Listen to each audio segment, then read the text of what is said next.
من بعد ما رجع من عذاب والقلب فيه شوية ديال الحسرة، ولكن سرعان نتحولت هاد الحسرة العزيمة أقوى. بات ليلة وحدة، وفي الغد كان القرار واضح، نمشي للشام ومن تم نكمل للحجاز. خرج من القاهرة وبدات رحلة جديدة.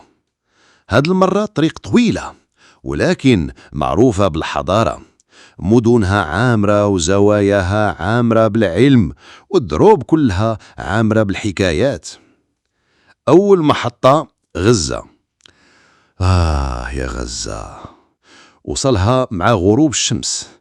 ماشي مدينة كبيرة ولكن فيها رونق خاص، فيها ناس من تجار وفقهاء ومسافرين من الشرق والغرب، وفي السوق سمع لغات ولهجات كثيرة، ولكن الكلمة الطيبة كانت وحدة. بات فيها يومين وشاف فيها الجود الفلسطيني، واحد عطاه خبزة، واحد سقاه شاي، وآخر قال ليه انت ماشي للحج، الله يسهل لك طريق ويفتح لك باب الرحمة. وفي كل زاوية في غزة كان كيشم ريحة الصبر وريحة الكرامة اللي ما كتموتش. ومن بعد شد الرحال نحو الخليل وقلبه عامر بالطمأنينة، لأن البداية كانت من غزة.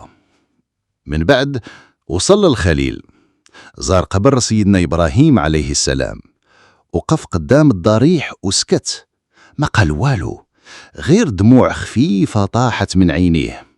كان كيحس أنه قريب من خطى الأنبياء، وأن الرحلة ما بقاتش غير في الأرض ولكن ولات في القلب والروح. ومن بعد ما ودع الخليل شد ابن بطوطة الطريق نحو القدس، القدس اللي كان كيسمع عليها منه هو صغير، المدينة اللي فيها الأقصى أولى القبلتين وثالث الحرمين. وصل مع طلوع الفجر، وكان أول منظر شافوه قبة الصخرة. تخلى البلدة القديمة وبدات رجليه كتمشي بلا ما يحس، بحال شي مغناطيس كيجذبو نحو الحرم. وكيما قال حتى دخلت المسجد الأقصى، وقفت ساكت ما قدرتش نهضر، القلب عامر والعينين كيدمعوا بلا ما نحس.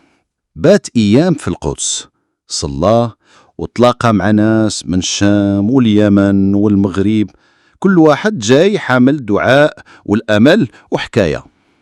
زار المدرسة الطنقوزية وسمع دروس من علماء كبار، وكان كل نهار كيتعلم حاجة جديدة. مشى للمدارس، المكتبات، المجالس، وكانوا الناس كيعرفوه بالقادم من طنجة. وفي السوق كان كيعيش جو آخر، ريحة الزعتر وصوت النحاس ودخان الخبز الطري. وكانوا الولاد صغار كيلعبوا، والرجال كيتبادلوا الأخبار على الطرق والحروب. ومن ينقرب وقت الرحيل طلع على واحد الهضبة وشاف المدينة من الفوق، وقال في قلبه القدس ماشي غير مدينة، القدس مرآة الروح، وكل حجر فيها فيه أثر ديال النبي أو دعاء أو دمعة.